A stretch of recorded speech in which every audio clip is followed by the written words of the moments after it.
पहले हम प्रार्थना करेंगे गुरु की।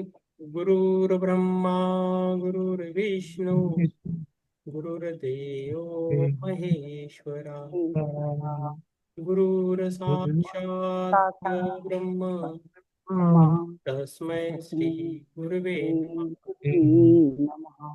ओम शांति शांति। स्वागत है सबका। आज के हमारे इस मंच पे डॉक्टर निहाल जी आए हैं।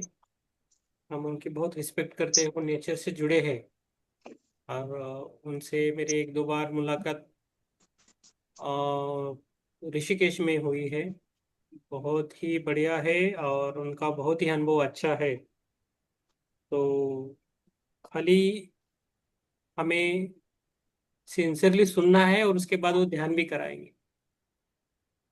उनका जर्नी अद्भुत है, इंस्पायरेबल है और अभी बहुत सारे लोगों को वो काम कर रहे हैं, उनके लिए, उनकी हेल्थ के लिए बहुत अच्छा काम चल रहा है उदयपुर में उनका। तो हमारा सौभाग्य है कि वो हमसे आज जुड़ रहे हैं। तो उस अपॉर्चुनिटी का, हर सेकंड का, हर मिनट का आप उनसे सुने और हमारे जीवन में कुछ अप्लाई करने की कोशिश कर रहे हैं बस। तो welcome to doctor Nihal Jain ji from Udaipur. नमस्कार। Yes, is IPS officer and हमारा आत्मा ग्रुप है, पूरे भारत में है। और हम सभी आपसे विदम करना चाहते हैं। तो हमारा इनिशियली क्वेश्चन ये रहता है कि what triggers you come in meditation, how you come meditation, how is your journey about meditation, spiritual journey, and in the last we ask wisdom from you. So what different you are doing in how we connect to nature, ये हमारा रहता है। Okay. और this forum over to you sir. और हमारे इधर अलग अलग जगह से किरण जी है from Maharashtra, Chitra ji from Dehradun, Prakash ji from Mumbai, Ajit ji from Maharashtra, Manisha ji from Goa, Goa के हैं लोग। कोई उत्तराखंड से भी है, उत्तरकाशी से है, पुष्पलता जी है। सो अलग अलग जगह से है। मिथिला जी फ्रॉम गोवा है। तो अलग अलग जगह से है, मनीषा जी है। सो हम आपसे सुनना चाहते हैं सर, बस। सो आत्मवंदन सभी को। और आत्मनिर्भर। बंधन से परम अभिनंदन सर। आपकी हम्म।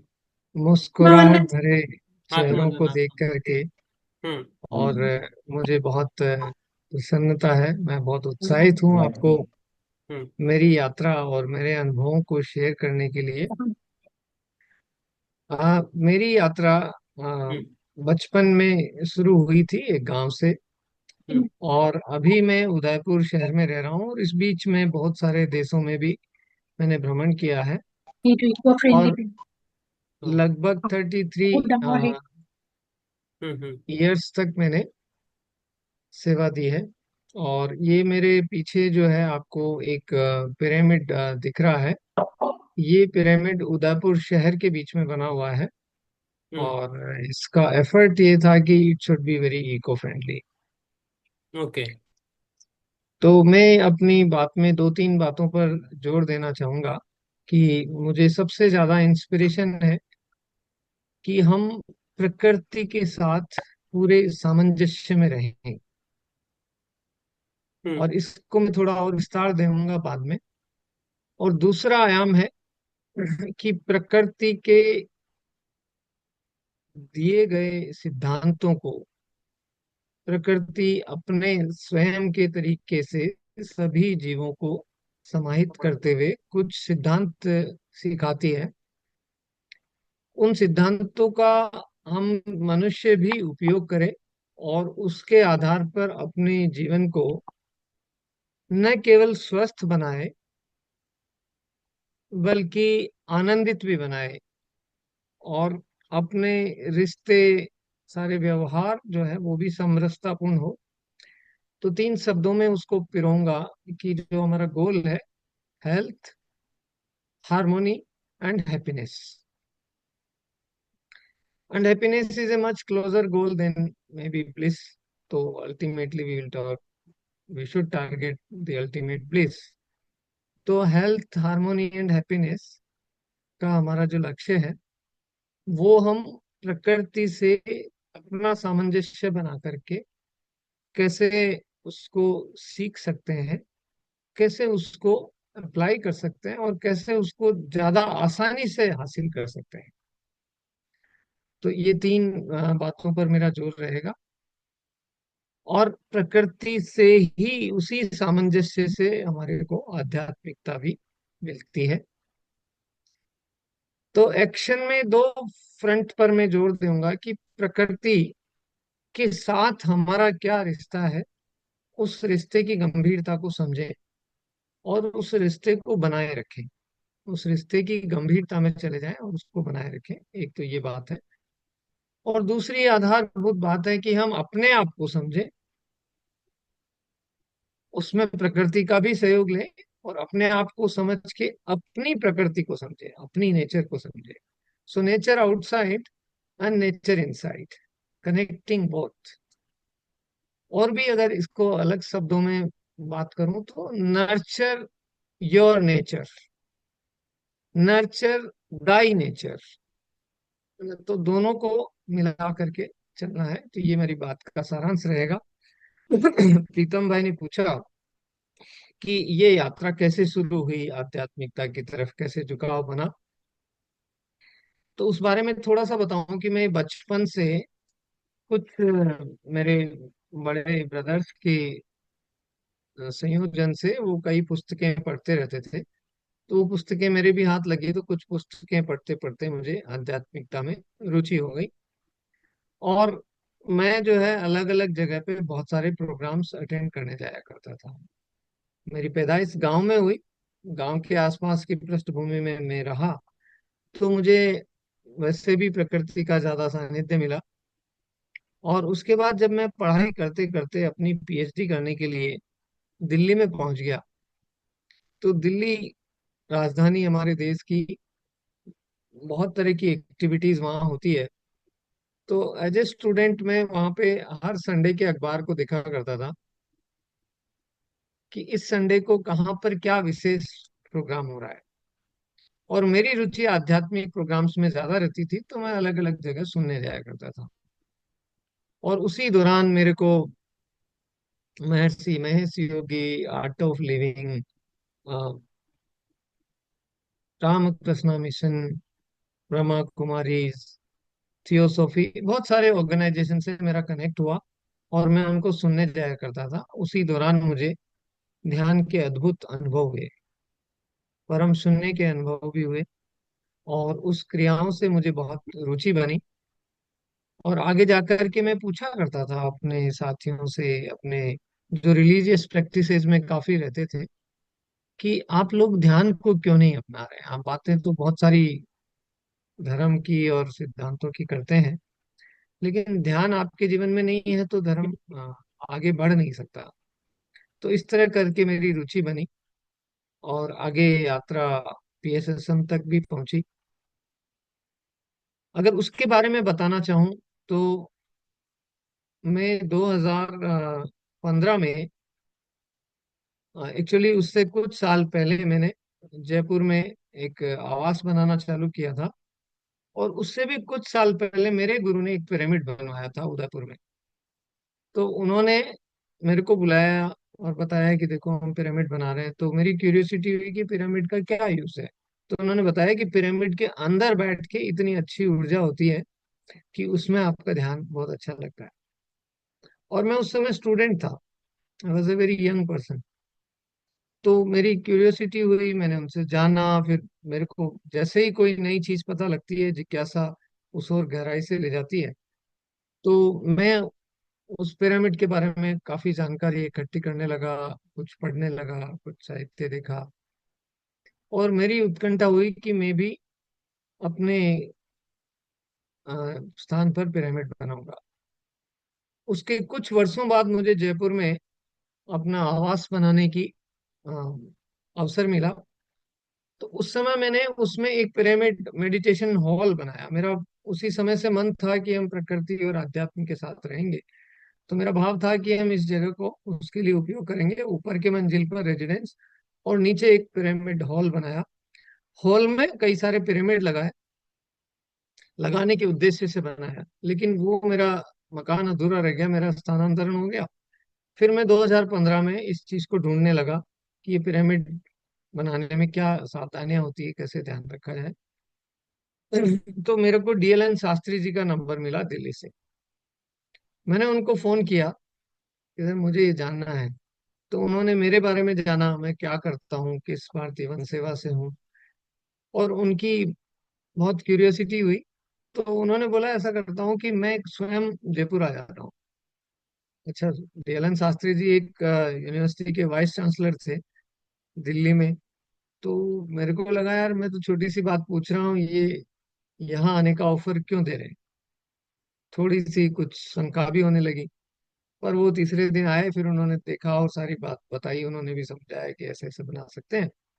उन्होंने हमारा हॉल देखा, स्थान देखा, और उन्होंने कहा आपका बहुत अच्छा है, आप बहुत बढ़िया कर रहे हैं, और ये ध्यान और अध्यात्म में आपकी रुचि है। मैं ऐसा करता हूँ कि आपके यहाँ मैं प्रोग्राम बनाता हूँ, प्रोग्राम रखता हूँ, और उसमें पत्री सर को बुला लेता हूँ। तो फिर मेरे को लगा ये पता नहीं कौन है पत्री सर और क्या है ये, कोई बाबा जी को बुला रहे हैं, तो कहीं कोई फंसने का मामला तो नहीं है, ऐसा मेरे मन में शंका पैदा हुई। खैर, उन्होंने थोड़े से ही दिनों बाद पत्री सर का प्रोग्राम रख दिया। और अब उस हॉल में हम बहुत सारे प्रोग्राम पहले से करते थे। तो बहुत मेहनत करने के बाद कभी 5 लोग, कभी 10 लोग, कभी 12 लोग बड़ी मुश्किल से आते थे। और हॉल की मेरी कैपेसिटी 200 250 लोगों के बैठने की थी। तो मैं चिंतित रहता था। तो पत्री सर बुलाया उन्होंने, तो हमने कहा यार, हम न तो कोई ज्यादा हमको लोग जानते हैं और न कुछ हम। तो फिर हमने पर्चे वगैरह छपवाए, जगह जगह बोला, और थोड़ा सा प्रचार प्रसार किया। और मेरे परम आश्चर्य की बात यह रही कि वो उस दिन पूरा हॉल ठसा ठस भर गया। 200 से ज्यादा लोग इकट्ठे हो गए पहली बार। तो मुझे लगा कोई चमत्कार ही हुआ है, ये तो जबरदस्त बात है। और पत्री सर ने ध्यान कराया, बहुत ही सहज सरल, गुरु का कोई डिफरेंस नहीं। मेरे को बहुत ही वो लगा। और फिर मैं पत्री सर के साथ कई स्थानों पर गया, पत्री सर फिर बार बार वहाँ आते रहे। जयपुर में जब भी प्रोग्राम होता तो वो आते थे। वहीं रुकते थे। तो इस तरह से मेरी आध्यात्मिक यात्रा रही, और फिर मेरा पीएसएसएम से और पिरामिड मेडिटेशन से जुड़ा हुआ। उसके बाद में कभी पिरामिड वैली बेंगलोर जाके रहा, कभी करतल गया, कभी देहरादून, बहुत सारे स्थानों पर ऋषिकेश वगैरह ऐसे जाना आना लगा रहा। और एक इस विधा से जुड़ने का अवसर मिला। तो ये मेरी, आपका जो पहला प्रश्न था, अगर उसका थोड़ा संक्षिप्त में उत्तर।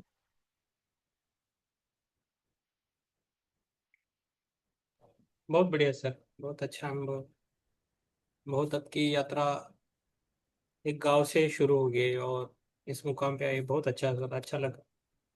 अभी पृथ्वी सर से आप मिलके बाद आपने जो आपको जो मिलता बोलते हैं, आपको इंस्पिरेशन बोलते हैं या ट्रिगर मिलता है वो सब कुछ आगे करने के, आप प्रकृति से कैसे जुड़े? तो एक नॉर्मली तो सभी जुड़ते हैं, लेकिन आपका जुड़ना थोड़ा हमें अलग लगता है। वो कैसा बना आपका, वो हम जानना चाहते हैं। जी, तो उसकी भी यात्रा बहुत ही अलग ही है।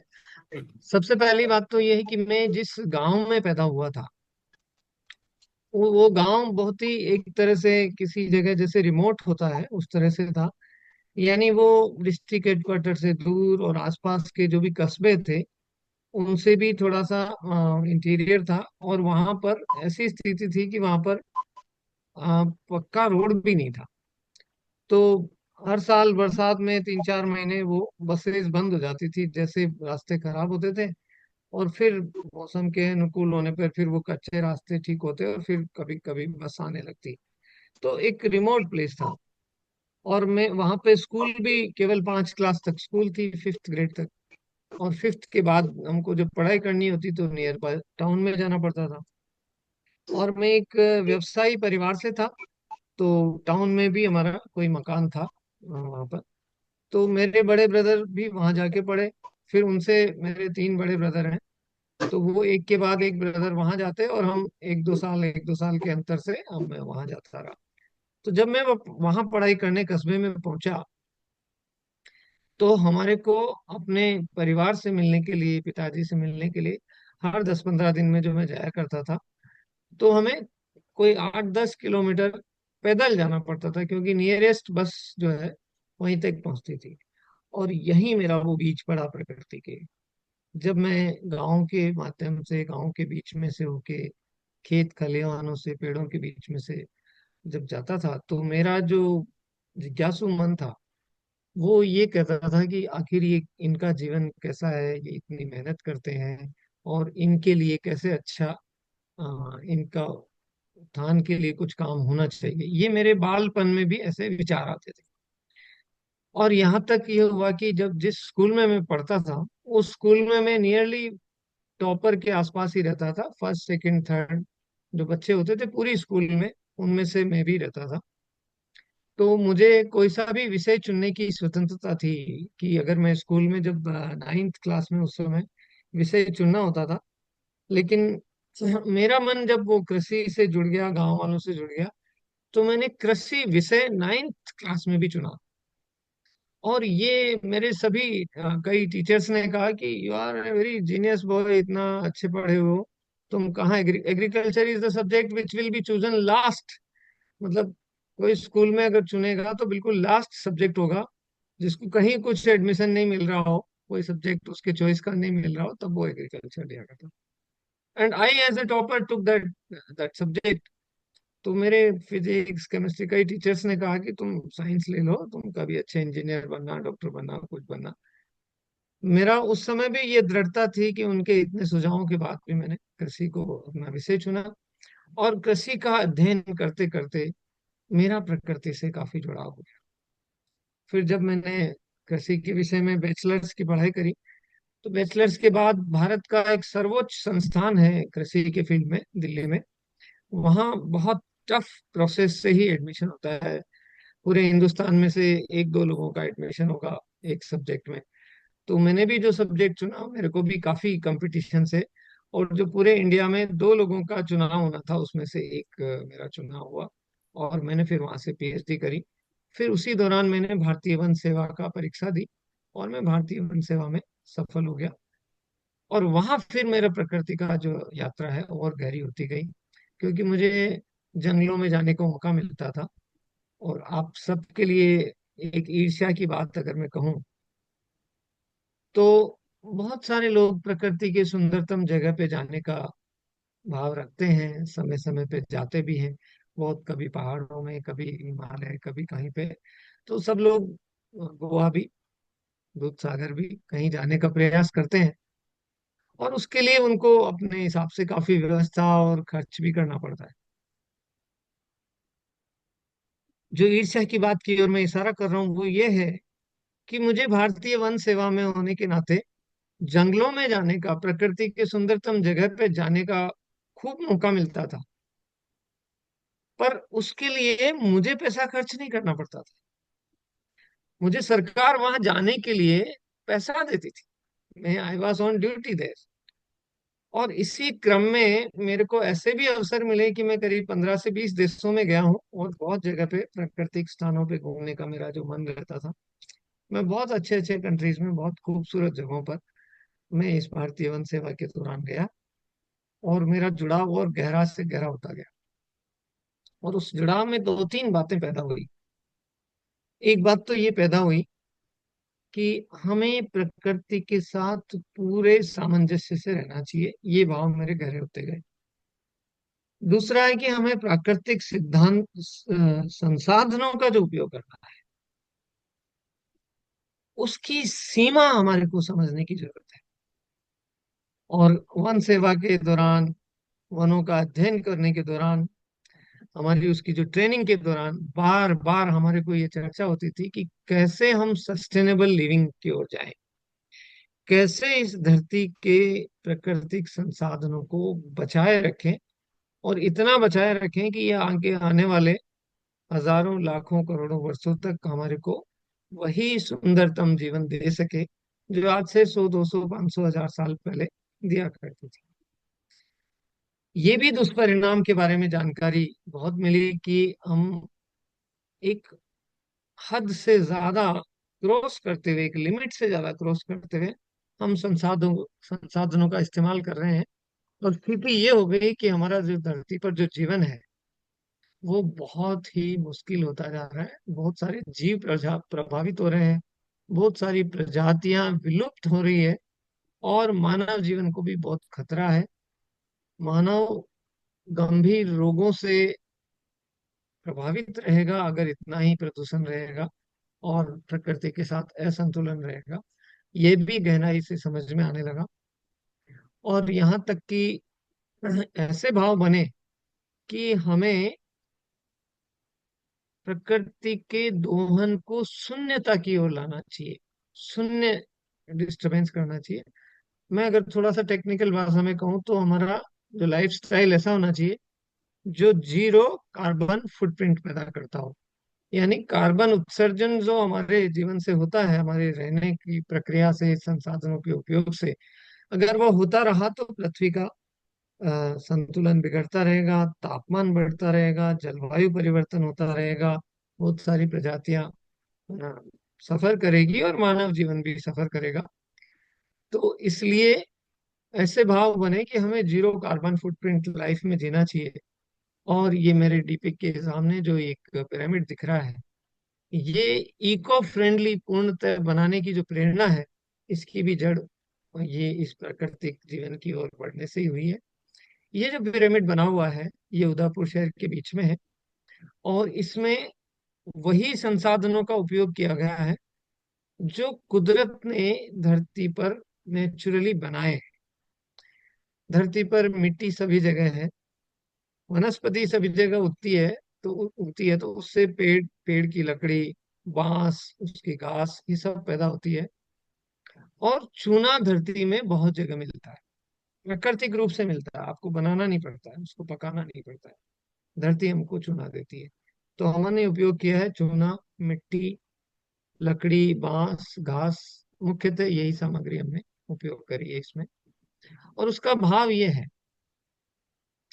कि हम अगर हमारे जीवन में ऐसे संसाधनों का उपयोग करें जो धरती ने स्वयं बनाए हैं, तो किसी भी दिन वो घर अगर नष्ट होगा, उसको अगर गिरता है, तोड़ना पड़ता है, तो वो जब धरती में मिलेगा तो वो धरती का पूरा हिस्सा बन जाएगा।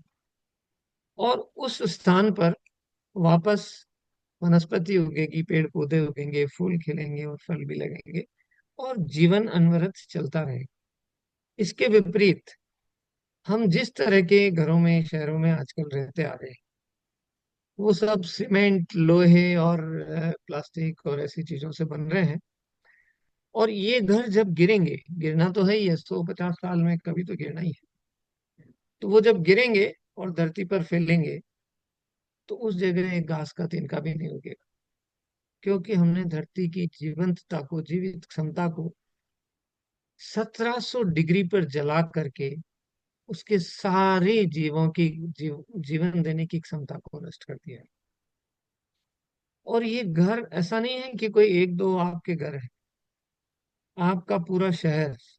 आप कोई उत्तराखंड से, देहरादून से है, कोई मुंबई से है, कोई गोवा से है, Delhi, Bombay, Madras, Calcutta, Chicago, London, New York, जितने भी बड़े बड़े शहर इन संस्थानों से बन रहे हैं, उसकी कल्पना करें कि ये जब घर सारे गिरेंगे तो कितना बड़ा हिस्सा हम धरती का उसकी जीवंतता से समाप्त कर देंगे। ऑलरेडी कुछ शहरों में जब बिल्डिंग पुरानी हो जाती तो उसको गिराने के आदेश सरकार देती है। उसको गिरा करके उनका जो कचरा है, जो मलबा है, उसको डालने की जगह नहीं मिलती है। दूसरी बात कहूँ तो हम प्रकृति के साथ, जैसे हम एक जीरो वेस्ट कैंपेन चलाते हैं, हमारे जीवन शैली में जितना वेस्ट पैदा हो रहा है, जितना प्लास्टिक, जितनी प्लास्टिक का कचरा, कूड़ा कबाड़ा जो निकल रहा है, जितना नॉन बायोडिग्रेडेबल मटेरियल निकल रहा है, वो आपका जो भी म्यूनिसिपल सिस्टम कलेक्ट करता है और वो शहर के पास में जाके डंप करता है। आप अंदाजा लगाइए कि ये जितना कचरा इकट्ठा हो रहा है, आपके जीवन काल में आप जिस शहर में रह रहे हैं उस शहर से ज्यादा बड़ा शहर कचरे का बन जाएगा। इतना शहर अपन इतना कचरा पैदा कर। यस है। आप बॉम्बे में रह रहे हैं, आप अगर आपकी उम्र को 50 साल 100 साल जितना भी मानते हैं, उतनी अवधि में आप बॉम्बे जितना बड़ा शहर का कचरा पूरा बॉम्बे पैदा कर चुका हो। किस जगह पे धरती में हम रह पाएंगे, इसके बारे में हमें बहुत सेंसिटिव होने की जरूरत है। तो यही सब इसी तरह से जल की हालत है। प्रकृति में जल का जो हम उपयोग कर रहे हैं, आज बहुत सारे शहरों में देशों में हालत बहुत गंभीर हो रही है। केपटाउन में, साउथ अफ्रीका में, अभी 3 साल पहले आर्मी लगानी पड़ रही थी उनको पानी की सप्लाई देने के लिए। पानी नहीं पर्याप्त, लिमिट बांधी कि एक व्यक्ति के लिए राशन से पानी मिलेगा 30-35 लीटर। और लड़ाई झगड़े हुए तो आर्मी की व्यवस्था करनी पड़ी। अभी चेन्नई में पिछले साल 2 साल पहले जो हुआ है, अभी बैंगलोर में थोड़े से दिनों पहले जो पानी की किल्लत मची है, आने वाले शहर दिनों में बहुत सारे शहरों में ये समस्या होने वाली है। ये जो इको फ्रेंडली पिरामिड परिसर हमारा है, इसको हमने इस तरह से बनाया है कि इसके कैंपस में जितनी भी बारिश की बूंदें गिरती है, उसको उसी कैंपस में पूरा रिचार्ज करने के लिए सिस्टम बनाया है।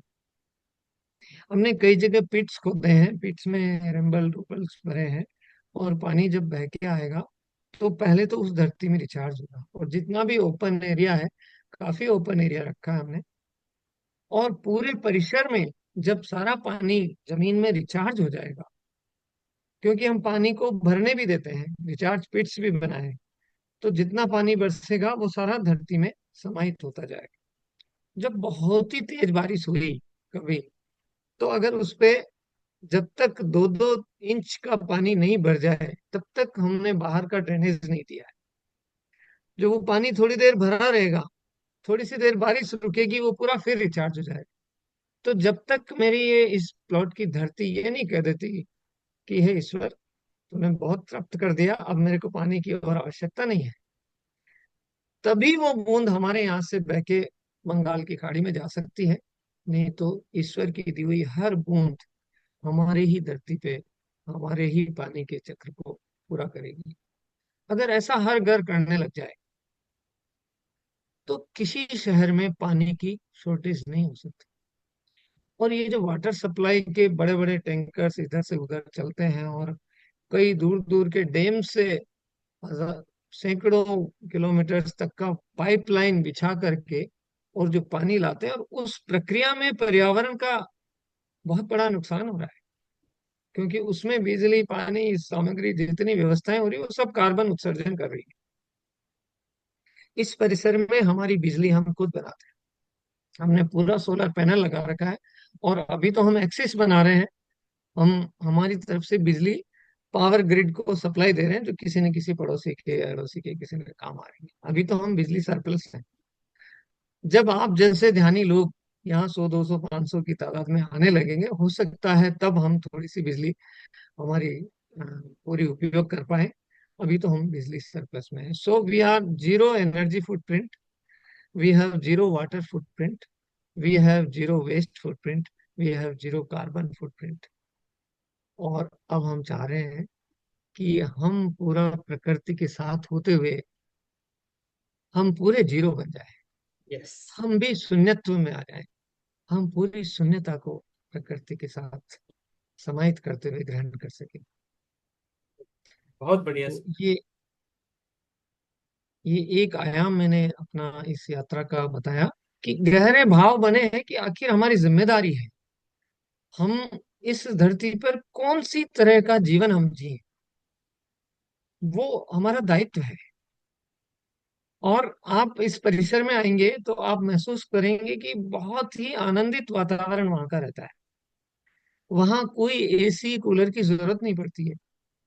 जब आपका इंसुलेटेड मटेरियल, नेचुरल मटेरियल से आपकी रूफ इंसुलेटेड हो, तो वो गर्मी में गर्मी नहीं आने देती है, सर्दी में सर्दी नहीं आने देती है। गर्मी में वो ठंडा रहता है, सर्दी में थोड़ा सा गर्म रहता है।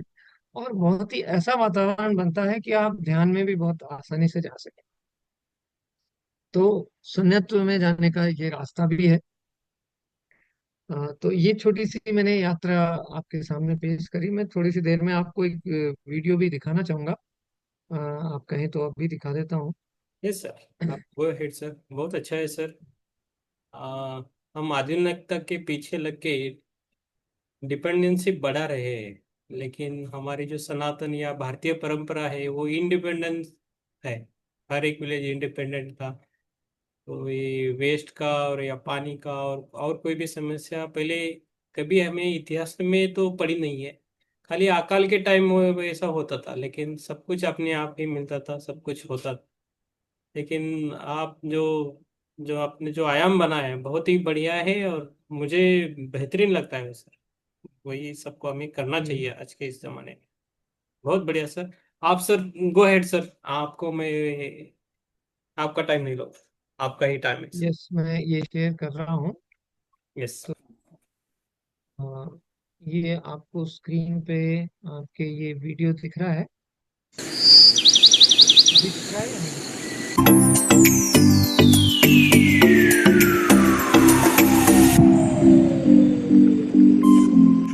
अभी नहीं दिख रहा है वीडियो? दिख दिख रहा है, दिख रहा है। आ रहा है सर, म्यूजिक भी आ रहा है।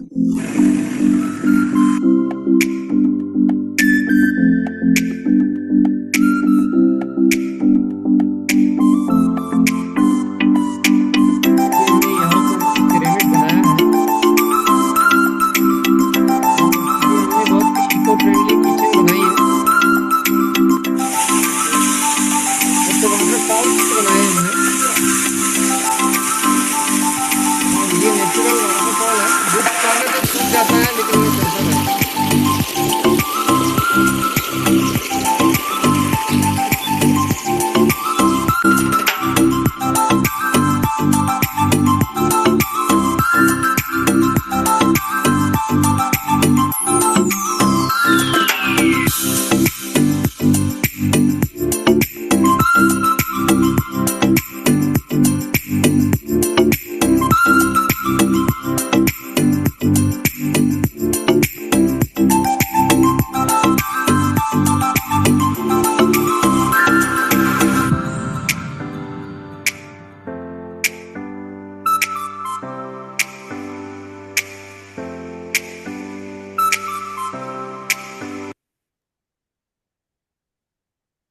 तो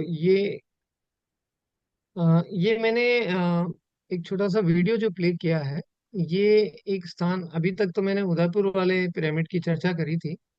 और उदयपुर वाले पिरामिड में भी हमारे पास कुछ 10 20 30 लोगों को रुकने जितनी सी सिंपल फैसिलिटी है डॉर्मेट्री कंसेप्ट में या पिरामिड के अंदर।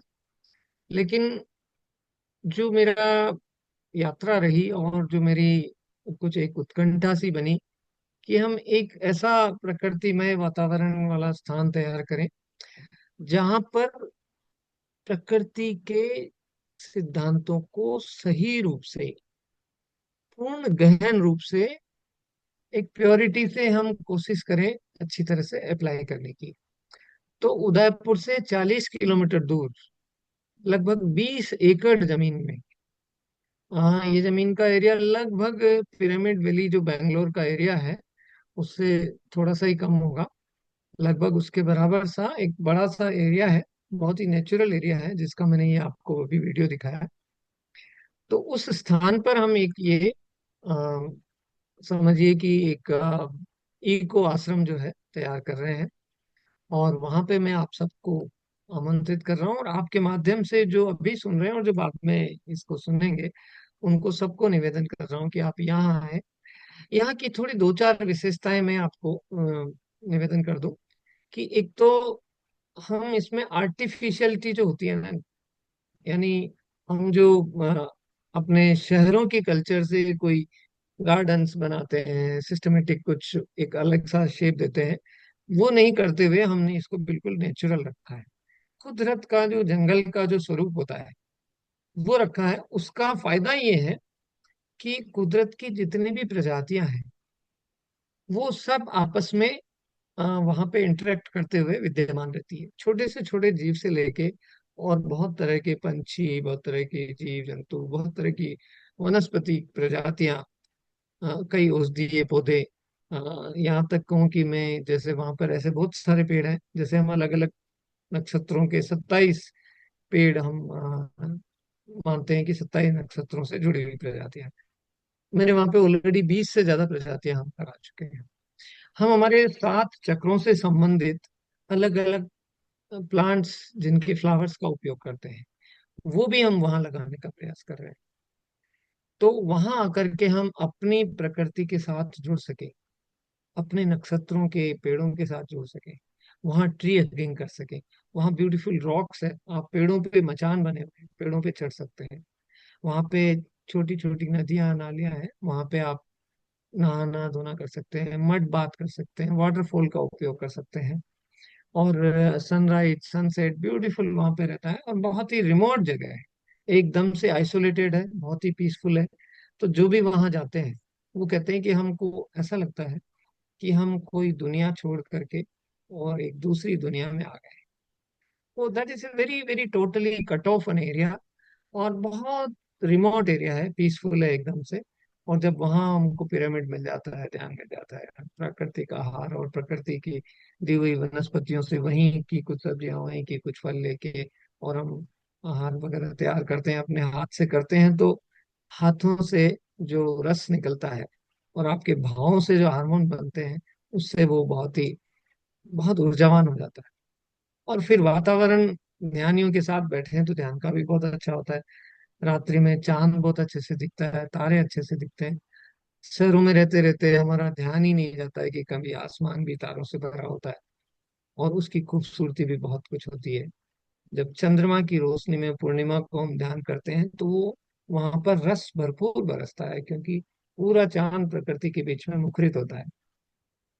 हम अपने कमरे में बैठ के पूर्णमासी के दिन पूर्णिमा का ध्यान कर सकते हैं, लेकिन उसको गहराई से फील करने के लिए अगर आप ऐसे वातावरण में हो तो वो रस बहुत ही अद्भुत होता है। और मैं आपसे आग्रह करूंगा कि हम जो पांचों तत्व जिनसे हमारा शरीर बना हुआ है, उनको हम भरपूर मात्रा में लेने के अवसर हमें नहीं मिलते आजकल। हम शहर में रहते रहते पृथ्वी के संपर्क में आने का समय ही नहीं मिलता। घर से हमारे चप्पल जूते पहन के निकलते हैं, ऑफिस जाते हैं, वापस आते हैं, घर के अंदर टाइल फ्लोरिंग कुछ लगा हुआ है, हम कभी दिन भर में ऐसा कोई समय नहीं मिलता है कि हम धरती के संपर्क में हैं। और वहां हमारा जीवन ऐसा है कि हमने पिरामिड का अक्स और सॉल मेडिटेशन हॉल सब, उनका सारा आंगन कच्चा रखा है, मिट्टी का बना है, और दिन भर आप इसी वातावरण में रहते हैं। वहाँ हमने मड बाथ की फैसिलिटीज बनाई है।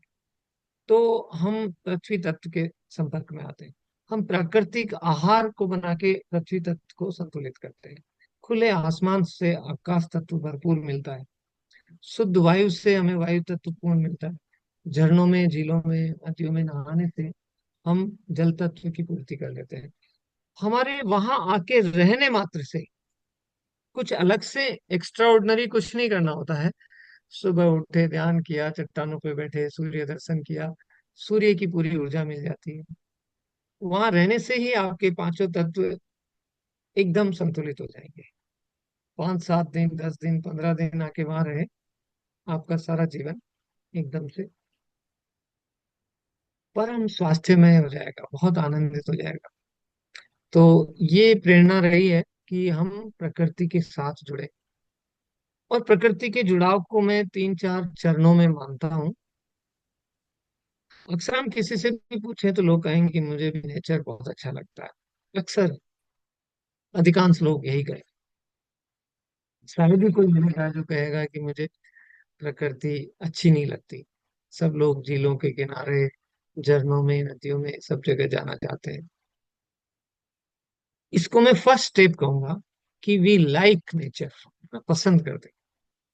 जब वहां जाते हैं, जब संपर्क में आते हैं और थोड़ा अच्छा लगने लगता है, तो नेक्स्ट स्टेप हम कहते हैं कि हमें प्रकृति से प्यार है, हम प्रकृति को प्यार करते हैं, आई लव नेचर। नेक्स्ट बात हम ये कहते हैं। मैं उसके एक कदम आगे बढ़ना चाहता हूँ, और उसी के लिए आपको सबको आमंत्रित करता हूँ कि हमें प्रकृति के साथ समता में रहना चाहिए, प्रकृति के साथ सम्य जीवन बिताना चाहिए। We should become equanimous with nature. और उसका मीनिंग ये है कि प्रकृति के सिद्धांतों को, प्रकृति के संसाधनों को जैसे जैसे दूसरे जीव उपयोग करते हैं और उसके साथ सामंजस्य से रहते हैं, उसको देखकर हमें भी सामंजस्य बना लेना चाहिए। गर्मी के दिनों में गाय भैंस जाके और सभी जब जाके किसी पानी के तालाब में उसमें जाके आराम से घंटों बैठते हैं। हम गर्मी में तरसते हैं, गर्मियों की लिए एसी को लगा देते हैं, वातावरण से दूर हो जाते हैं, लेकिन हम कभी जाके उस जल तत्व को पूर्ति करने का अपना कोई ठीक से प्रयास नहीं करते। जैसे ही दूसरे जीव जैसे एडजस्ट करते हैं, गर्मी के दिनों में अपने आप को गर्मी के साथ ढाल लेते हैं, सर्दी के दिनों में सर्दी में ढाल लेते हैं। आदमी ऐसा हो गया है कि वो सर्दी को भी कंट्रोल करने की कोशिश करता है, गर्मी को भी कंट्रोल करने की कोशिश करता है, और अपने शरीर को ऐसा बना लेता है कि वो प्रकृति के नेचुरल वातावरण को झेल नहीं पाता है। गर्मियों में गर्मी की बीमारियां, सर्दियों में सर्दी की बीमारियां, थोड़े से दिनों में किसी को जुकाम खांसी सब कुछ। अरे प्रकृति के साथ सामंजस्य बनाओगे तो ये सारी, इनसे आप मुक्त रहोगे। और इसके बाद में चौथी स्टेज जो हमारी आध्यात्मिकता की ओर हमें ले जाती है कि we should become one with nature. हमारे में और नेचर में कोई फर्क नहीं रहना चाहिए, हमारी अपनी आइडेंटिटी खो जाए, वी फॉरगेट आवरसेल्व्स। और प्रकृति में जब जाते हैं और वहां मर्ज होते हैं, तो मैंने बहुत सारे सीरियस लोगों को सहज श्रृंखल उच्छृंखल मस्ती में आनंदित होते हुए देखा है। बड़े सीरियस सीरियस से आते हैं और वहां जब झरना बहता हुआ और उसमें नहाने का मन करता है, नदी में कूदने का मन करता है, तो उसका सरल स्वच्छंद व्यवहार सहज आ जाता है। और जैसे ही जीवन में सहजता सरलता आती है, निर्मलता आती है, तो हम ध्यान की ओर भी बहुत आसानी से बढ़ पा रहे हैं। तो ये सारा वातावरण हमारे को बहुत सहयोगी होता है। तो मैं ये कहूंगा कि let us emerge into the nature, let us forget our identity, और नेचर अपने आप ही हेल्प कर रही है। और मैं अंतिम बात, अंतिम मतलब एक लास्ट बात को इम्फेसाइज करना चाहूंगा, बहुत स्ट्रांगली उस पर जोर देना चाहूंगा कि हम हमारी जीवन की आध्यात्मिक यात्रा की ओर जो बढ़ रहे हैं, हम अपने आप को पहचानना चाह रहे हैं, अपने निज रूप को पहचान करके उस व्यवहार में आना चाह रहे हैं, उसके लिए हमें बहुत मेहनत करनी पड़ रही है। हमारे ईगो को छोड़ना है, रोज हमें ध्यान करना है, सत्संग सुनना है, और ऐसे लोगों से कुछ सीखना है, सारा कुछ हमें करना है।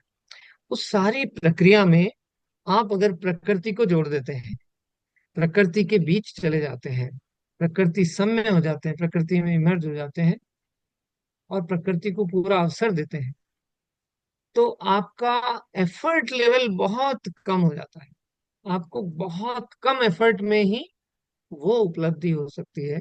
और इसीलिए हमारे संतों ने, ऋषि मुनियों ने, अधिकांश ने जंगलों में जाकर के यात्रा करी है, वहां पे साधना करी है। यही अवसर पैदा करने के लिए ये स्थान जो है समर्पित है, और इसको उसी रूप में बनाया है। देखिए, मेरे को एक और प्रेरणा थी कि ऐसे स्थान तो बहुत जगह मिल जाएंगे ना, अपन को ध्यान करना है तो किसी भी रिसोर्ट में चले जाएंगे, कोई जंगल में चले जाएंगे, कहीं चले। पर फिर कई दिनों के विचार विमर्श के बाद, सोचने के बाद ऐसा भाव आया कि हम उन स्थानों पर वो चीजें परिकल्पना के रूप में पूरी तरह से नहीं कर पाएंगे जिस पूर्णता के साथ हम अपने ओन स्थान पर कर सकते हैं। इसीलिए मैंने इतना, रिटायरमेंट के बाद भी, इस उम्र में भी एक ये बेड़ा लिया है कि एक ऐसा स्थान निर्माण करके और समर्पित करें जहां हम सभी प्रकृति प्रेमी, ध्यान प्रेमी लोग वहां पर आए और इसको आनंदित महसूस करें और इस अपनी आध्यात्मिक यात्रा में आगे बढ़ें, जहां हमें आधे से ज्यादा एफर्ट दूसरा कोई कर देता है और हमें आधे से कम ही एफर्ट करना पड़े, और फिर भी हम आध्यात्मिकता की ओर उपलब्ध हो सके। तो क्यों नहीं हम आधे एफर्ट में ही अपने उस लक्ष्य को हासिल करें। इसी भावना के साथ ये मैंने निर्मित किया था। यस, बहुत बढ़िया ये सर। विशेष। यस, बहुत बढ़िया। जो सिटी में रहते हैं, हिरल जी, प्रकाश जी, और जो भी सिटी में रहते हैं, तो उनके लिए बहुत है और सबके लिए है। तो उनका बीच में विज्ञापन आता है तो हम जुड़ सके। तो बहुत अच्छा बिल्कुल। वो, क्या वो डिस्टेंस कम कर रहे हैं हमारा और प्रकृति से। तो नाता बनाने को वो एक ब्रिज बना के उन्होंने रखा है, तो उसको फिर से हमें चलना है बस। तो देखेंगे, हम गोवा में भी वो हमारा चल रहा है उनका एक खाना, तो देखेंगे कैसा होता है। बहुत बढ़िया सर। और किसी को कुछ प्रश्न है तो इन शॉर्ट में पूछ सकते हैं सर को, और उसके बाद मेडिटेशन हो जाएगा। जी।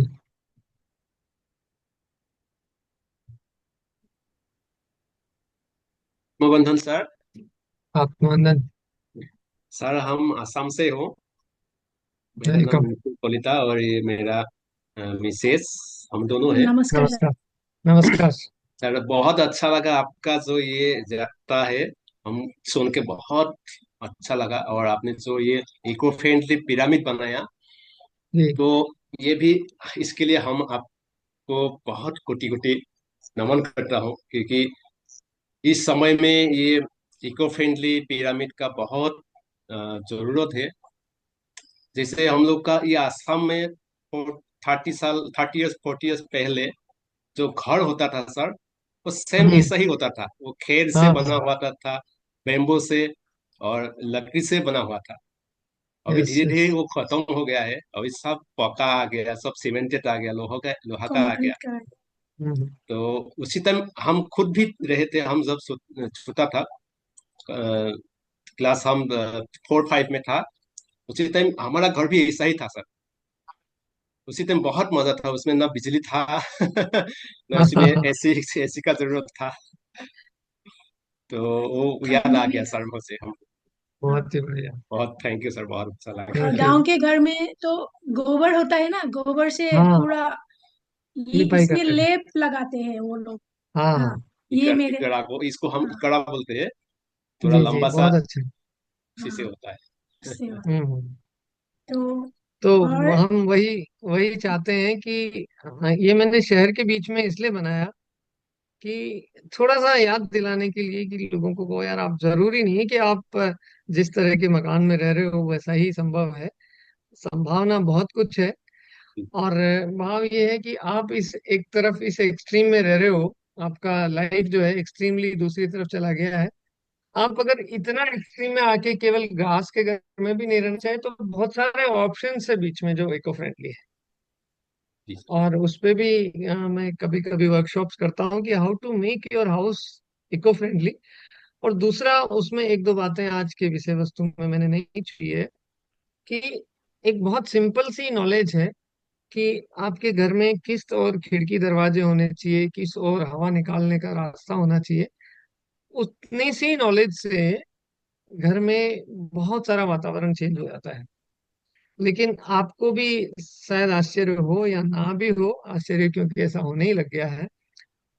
मैं उदयपुर में एक बार 10 साल पहले की बात है कि मैं ढूंढने गया कि भाई हम कोई घर लेना चाहते हैं, तो कौन सा ऐसा फ्लैट है जिसमें ये घर ठीक से मिलेगा। तो हम पहली चीज जाके देखते थे कि क्या उसमें उस दिशा में खिड़कियां और दरवाजे हैं जहां से कि सर्दी के दिनों में धूप अंदर आ सके। जी जी। और आपको आश्चर्य होगा कि 90% से ज्यादा फ्लैट्स इस चीज का बिल्कुल ध्यान नहीं रखते। जो मेरी दादी और नानी, जिसने कभी स्कूल नहीं देखा, वो भी समझती है कि बेटा अगर घर बनाओ तो मेरे को दक्षिण की तरफ मेरे को एक डागली बना देना, ताकि मैं सही वहां में पे सर। सर्दी में बैठ के धूप ले सकूं। बड़ी सिंपल सी नॉलेज। ये इतने पढ़े लिखे सो कॉल्ड आर्किटेक्ट्स और हमारे जैसे पढ़े लिखे लोग इस छोटी सी चीज को भूलते जा रहे हैं, और हम बड़ा अजीब सी स्थिति में रह रहे हैं। तो ये भी मेरा एक कैंपेन रहेगा, आगे जाके थोड़े से दिनों में चालू करूंगी, how to redesign your house. Hmm. मैंने अपना एक ऑफिस था जयपुर में, मेरी पोस्टिंग हुई तो मेरे ऑफिस में मेरे से पहले बहुत बड़े बड़े अफसर आके रह के चले गए। और मैंने उस ऑफिस में कुछ ऑफिस का मॉडिफिकेशन किया। जिस तरफ विंडो चाहिए थी वहां नहीं थी, तो दीवार तोड़वा के वहां मैंने विंडो बनवाई। और जिस तरफ वहां का क्रॉस वेंटिलेशन होना था वो किया। रूफ पे जो ओवर हीटिंग हो रही थी उसका रूफ का थोड़ा इंसुलेशन किया। अंदर ह्यूमिडिक एटमॉस्फेयर के लिए कुछ ह्यूमिडिफाइंग स्टोन्स लगाए, और थोड़ा सा एक जो हम कई बार पर्दे लगाते हैं ना, तो घर के अंदर पर्दा लगाते हैं अपन, खिड़की के अंदर पर्दा लगाते हैं, तो होता क्या है कि खिड़की का ग्लास तो गर्म हो चुका, तो वो तो हीट एमिट कर रहा है, पर्दा अपन ने अंदर लगा रखा है, तो हमने घास का पर्दा बाहर लगाया ताकि वो कांच ही गर्म ना हो, तो अंदर हीट ट्रांसमिट ना हो। हम्म। और उस घास पे कभी कभी पानी की बूंदें डाल दो तो हवा भी आए, तो गर्मी में ठंडी आए। तो ऐसे 8-10 उपाय किए, और मेरे कक्ष का जो टेम्परेचर है वो 8 से 10 डिग्री कम हो गया। एसी हमने लगाया ही नहीं उसमें, और जरूरत भी नहीं पड़ी। So this is possible to modify our houses. सही में ये भी सर। मेरा एक ध्यान रहेगा। तो आपसे सुन के अच्छा लगा, तो मैंने थोड़ी सी चर्चा की। Thank you sir. Thank you और सर। प्रीतम सर को तो भी बहुत धन्यवाद। हर दिन मतलब नए नए मास्टर्स लाए हैं। और इसी से मैं इसके जरिए मैं बोलना चाहती हूँ कि मैं आपको की होगा। नहीं, आज सुन रहे हैं मैं आपका। आवाज आ रही है? आ रही है, आ हाँ, रही है। ये दूसरा आ गया। हाँ। हाँ, जो last time sir, last year master बनो 7 में आप आए थे क्या सर? आप उस टाइम नहीं, उदयपुर के जो ये आपका जो ये है इको फ्रेंडली, इस पिरामिड को आप इनोग्रेशन के लिए या कुछ ऐसे करने के लिए लास्ट टाइम आप मास्टर बनो 7 में शायद आप आए होंगे लास्ट अगस्त में। एक बार पीएमसी हिंदी का जो मास्टर बनो होता है, हाँ हाँ। मैंने आपको देखा नहीं, था मैं लास्ट क्लास में, एक दिन आए ही होंगे आप। रामराजू सर आए थे, और हमने कुछ हाँ। उसमें प्रोग्राम किया था। जी हाँ, जी। तो ऑनलाइन में। ऑनलाइन में तो मुझे नहीं पता कि वो मास्टर बनो पे उन्होंने कब शेयर किया होगा। हाँ। जी जी। सो नहीं, बट यू आर आपने ऑल वेलकम। आई वांट ये all India people to come here and जी फील तभी एंड आपका ये मल्टीप्लाई। देखा था मैंने। आपने जी जी पूरा इसके बारे में बताया था, ये पूरा देख के बहुत अच्छा लगा था।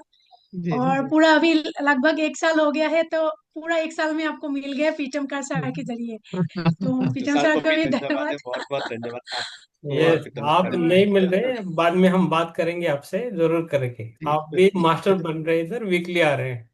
ठीक है, बाद में बात करें। यस। मैं yes, thank you.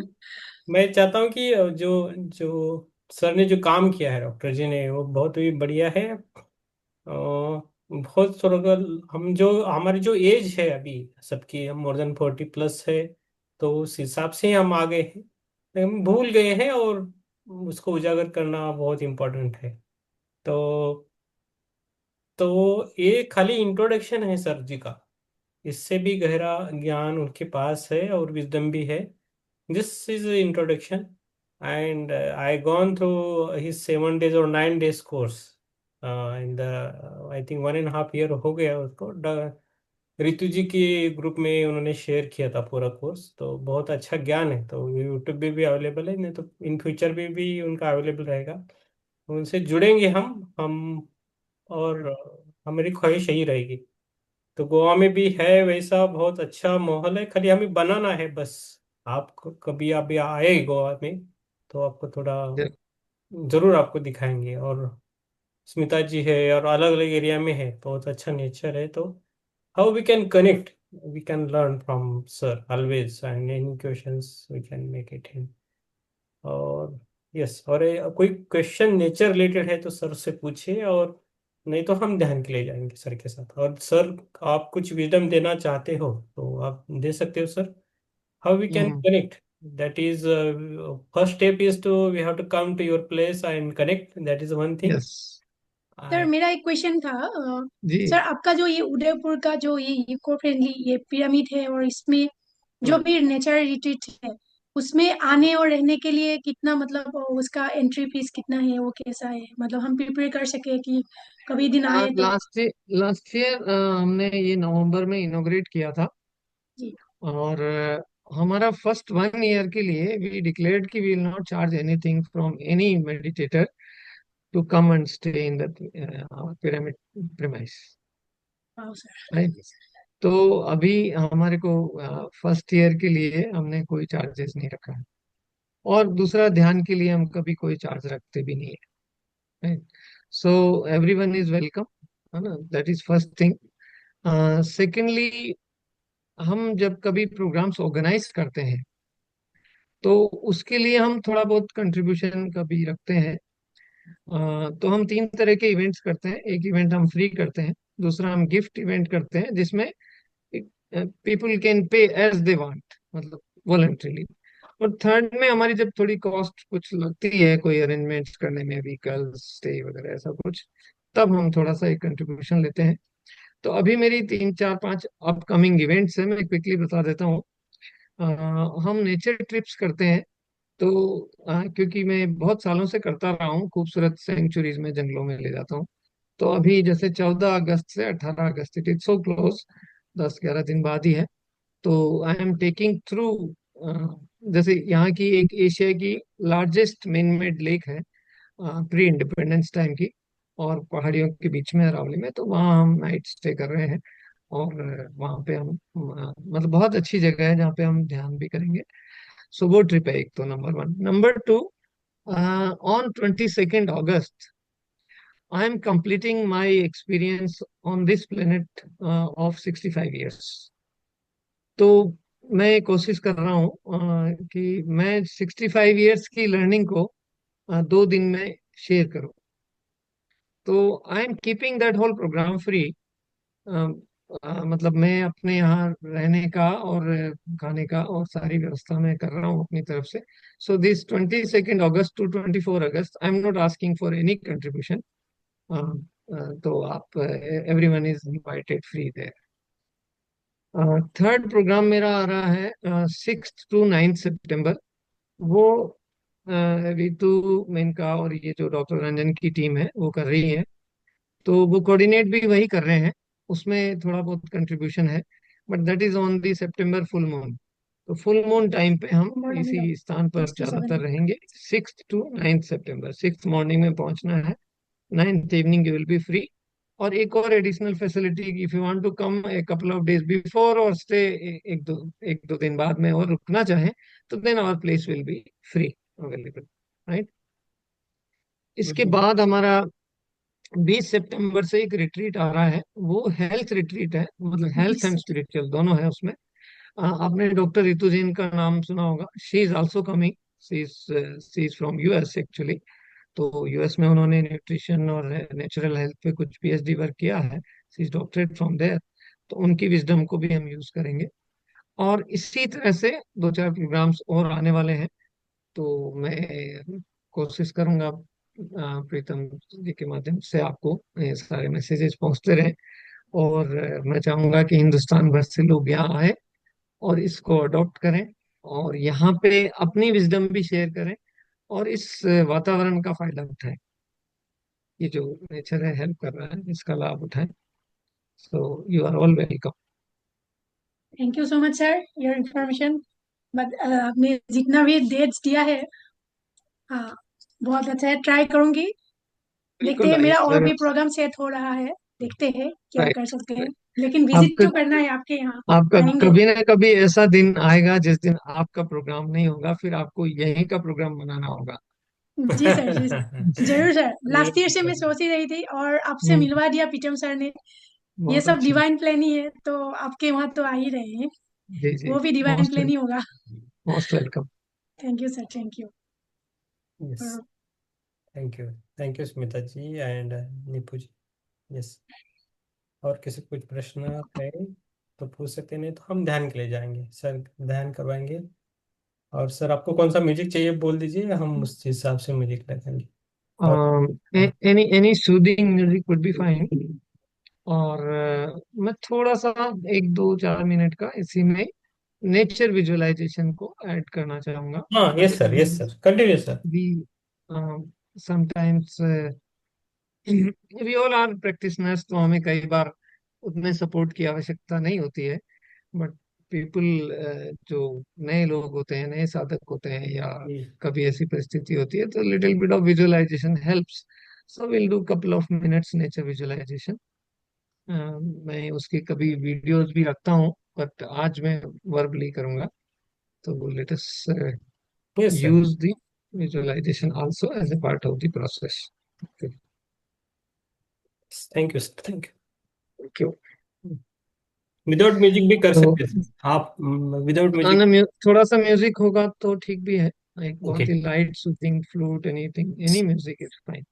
It should be as soothing as possible. Okay. Okay, while you are sharing I start, and आप जब भी म्यूजिक शेयर कर पाते हैं कर लीजिएगा। हम्म। सो आइए मित्रों, अपन आज इस प्रकृति में जीवन की परिकल्पना के साथ ध्यान में बैठते हैं। आपके सभी के ऑडियो जरूर से म्यूट कर लीजिएगा, और आइए अपने आप को स्थिर करते हुए शांत और सहज आसन में बैठ जाएं और धीरे से अपनी आंखें बंद कर लें। दोनों हाथ आपस में मिला लें, पाँव को क्रॉस कर लें, और अपने शरीर को थोड़ा हिला डुला कर थोड़ा एडजस्ट कर लें, और एग्जामिन कर लें कि शरीर पूरी तरह से रिलैक्स है, पूरी तरह से स्थिर, पूरी तरह से शांत और आराम में है। कहीं पर भी कोई तनाव, खिंचाव, दुखाव है तो उस अंग को थोड़ा एडजस्ट करते हुए निर्देशित कर दें कि वो पूरी तरह से आराम में आ जाए। और इसके साथ ही हम अपनी मन की गतिविधियों से पार जाने के लिए आइए मन को भी हम कहीं लगा देते हैं। जिस प्रवृत्ति में, जिस रूटीन में ये दिन भर से है, वहां से विचलित करने के लिए आइए मन को एक सुंदर यात्रा पे लेकर चलते हैं।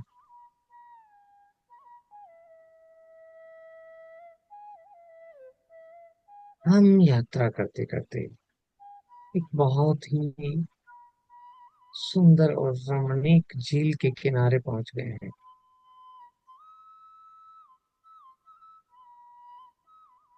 ये झील तीनों ओर से पहाड़ियों के बीच में गिरी हुई है, और उसके पीछे कई उठती हुई गिरती हुई पहाड़ियों की श्रृंखला है।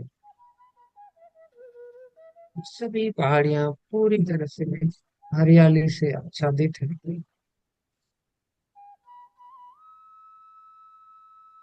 झील के एक ओर से सूर्यास्त होने लगा है, और अस्ताचल सूर्य की किरणें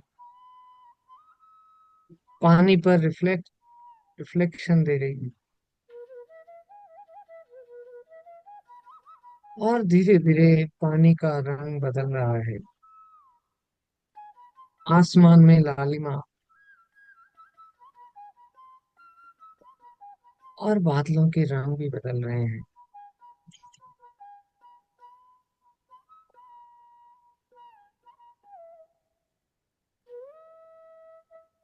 जहां आसमान और झील का किनारा मिल रहा है, वहां पर तरह तरह की सुंदर आकृतियां बन रही है।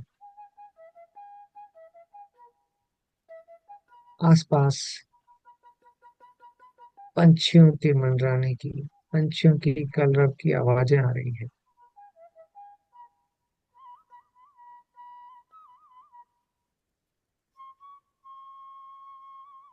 एक मंद मंद सी हवा से पानी में लहरें उठ रही है, और हर लहर जब किनारे से टकराती है तो एक बहुत ही अलग सी मधुर ध्वनि के साथ उसकी आवाजें हमें सुनाई दे रही है। और जब सूरज धीरे धीरे ढलने लगा है तो लहरों पर रंग भी बदल रहे हैं, और सूर्य के पूरा डूब जाने के बावजूद भी बदलती हुई लालिमा की छटा हमें आकर्षित कर रही है।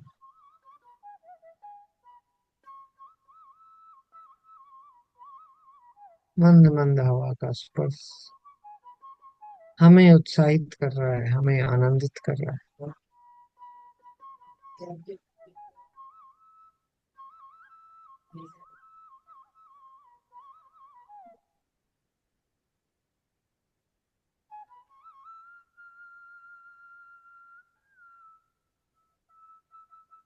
पूरी तरह से रिलैक्स महसूस कर रहे हैं।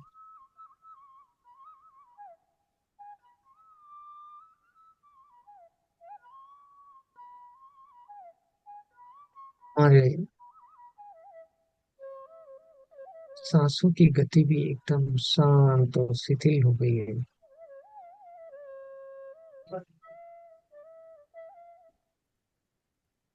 आती जाती सांस को महसूस करें।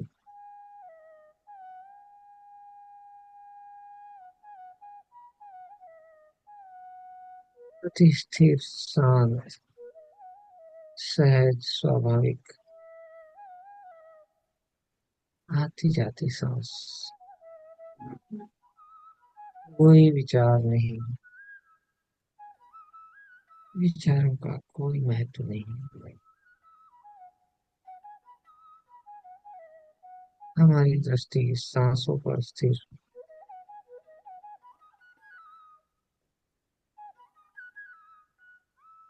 लगातार अपनी सांसों को महसूस करते रहें, करते रहें।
सांस,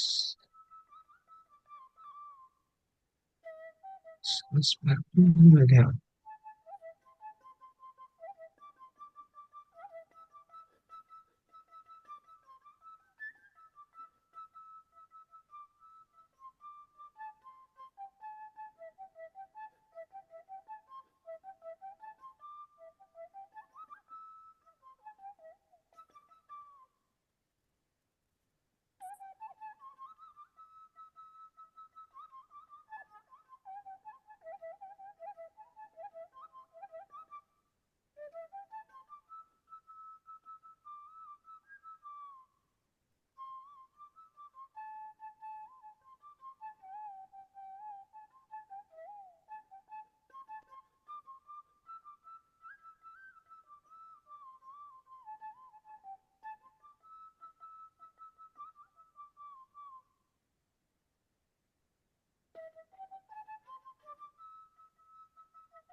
सांसों की गति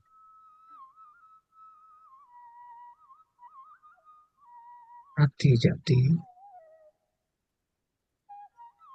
सांस के प्रति अपनी जागरूक बनाए रखें।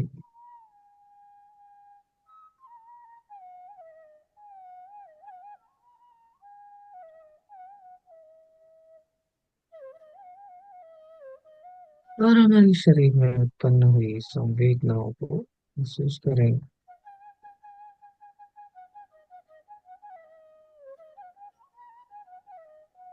अपने सर के ऊपरी भाग में और चेहरे पर, गर्दन,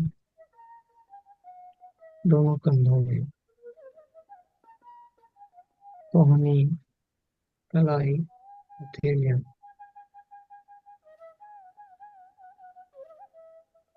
पूरी पीठ,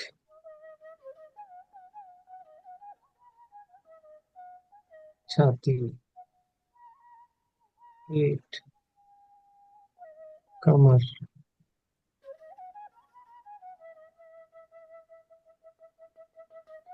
उत्पन्न संवेदनाओं को पाँव में भी महसूस करें। गोले, जंघा, घुटने, टखने, एड़ी, तलवे, पूरे शरीर की संवेदनाओं को महसूस करते हुए अपने आसपास के वातावरण के प्रति जागृत होते हुए आहिस्ता से अपनी दोनों हथेलियों को अपनी आंखों पर रख दें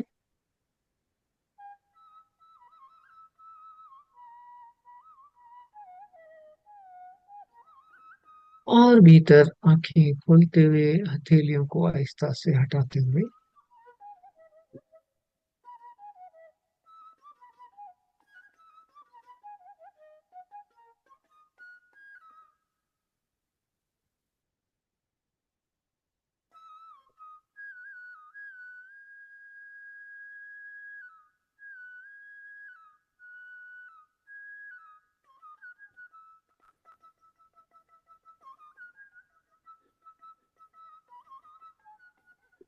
बंधन सर, धन्यवाद सर, आप धन्यवाद।